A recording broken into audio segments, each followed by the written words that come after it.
السلام عليكم ورحمة الله وبركاته. حبايبي عاملين ايه؟ يا رب دايما تكونوا بخير. ونبدأ الفيديو بتاعنا بالصلاة على الرسول صلى الله عليه وسلم. ومعاكم ابتسام. وجبت كده شوية سمك شوي كده حلوين، قلت اشويهم معاكم. طبعا انتوا عارفين انا بحب الشوي بره، انا بحب اشوي السمك في البيت. بيبقى ليه طعم تاني كده وشكل تاني لا بيبقى مختلف تماما بصراحة. فالصينية ديت انا عاملاها مخصوص للشوي، بشوي عليها السمك بس. وبعد ما بخلص عليها الشوي بغسلها واشيلها. تمام، انا هنا حطيت كده اول حاجة في السمك. وبصوا هي كده تمام خلاص، وهشيلها.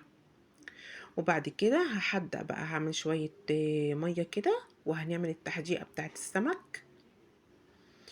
اهي دي كده دي المية.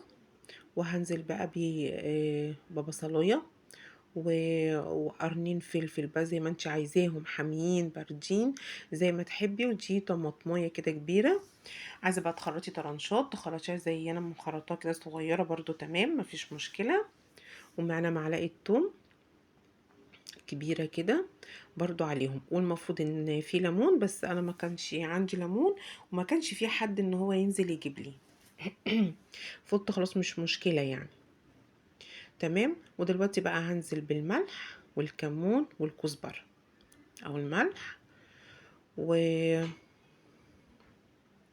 وهنزل بقى بالكمون، وبعديها الكزبرة،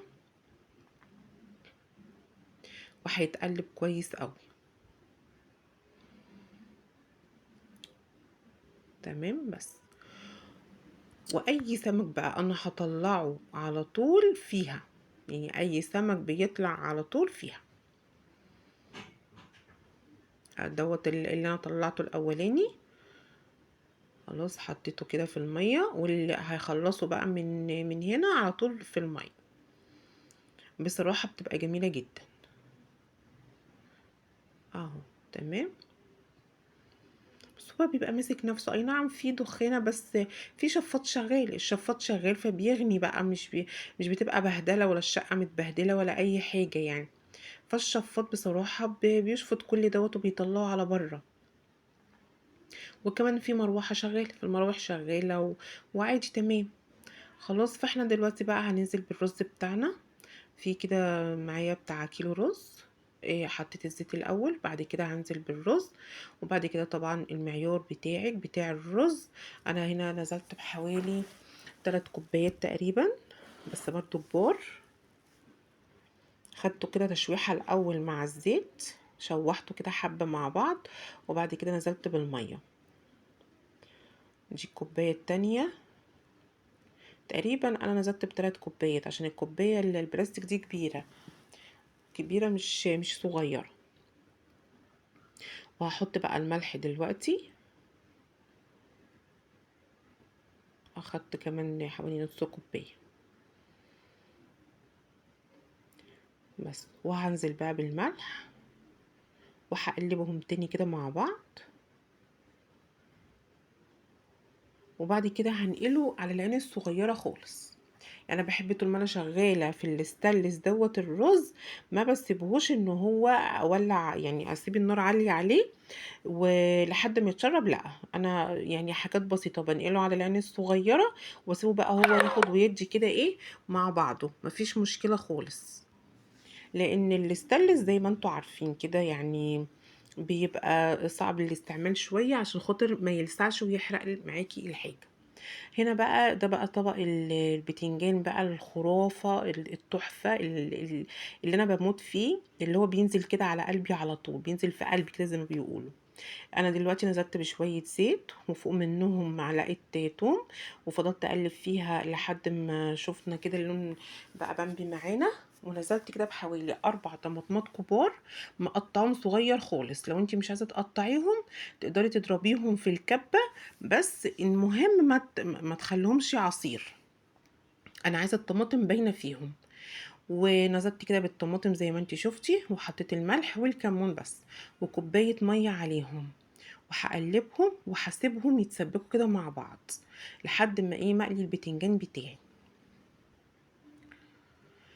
بجد الطبق ده من احلى الاطباق اللي انا بموت فيها. تقدري تقولي بقى بتنجان بصلصه، مسقعه، زي ما تحبي زي ما انتي عايزه. بس انا بصراحه ده حاجه تانية. بصي انا البتنجان بقطعه كده حتت صغيره، يعني مكعبات، مش صغير قوي يعني، بيبقى مكعبات كده عشان خاطر ما يشربش الزيت مني ويبقى تقيل. وفي نفس الوقت بحب اعمله على نار عاليه. برضو لما تعمليه على نار عاليه مش هيخليه يشرب زيت، لكن لو عملتيه النار بتاعتك واطية لا بيشرب زيت. ده بيبقى من سبب برضو من اسباب ان البتنجان تقيل معاكي وشارب زيت، غير طبعا ان هو مبزر او البتنجانية كده جامدة كده ومحجرة.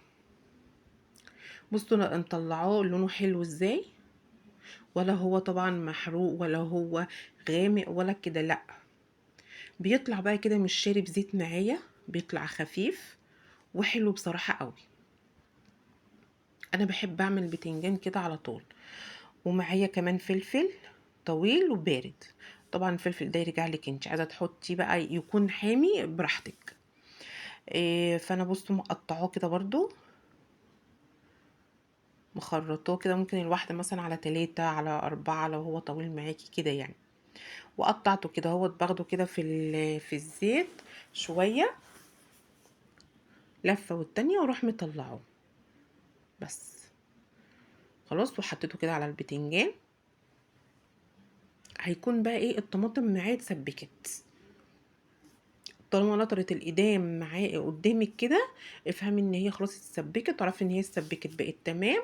وهتاخديها بقى وهننزل بيها على الطبق. مش هنحط البتنجان في الحلة، لا، ما بحبش احط البتنجان في الحلة. بصوا بقى هو كده خلاص تمام، والطماطم اهي بقت تمام كده برضو. بنزل بيها بقى كده، بحطها بقى كده على ايه، على الفلفل والبتنجان زي ما انتوا شايفين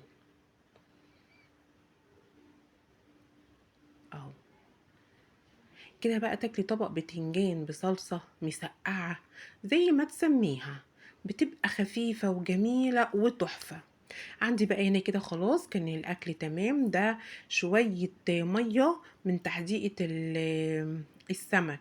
اكيد ناس كتيرة قوي اسكندرانية عارفين الموضوع دوت. بنخرط فيها بصلاية زي ما انتوا شايفين كده، وبياكلوا بيها، بتبقى بصراحة حكاية. وبكده نكون خلاص وصلنا كده لآخر حاجة. ويا رب يكون الأكل عجبكم. ما تنسوش اللايك والاشتراك في القناة عشان يوصلك كل جديد. وانا المفروض هنا بوريكم السمك، بس للأسف ما جاتش اللقطة دي معايا، ما بانتش، سامحوني. واشوفكم ان شاء الله في فيديو جديد، ويا رب يكون الفيديو عجبكم. ومع ألف سلامة.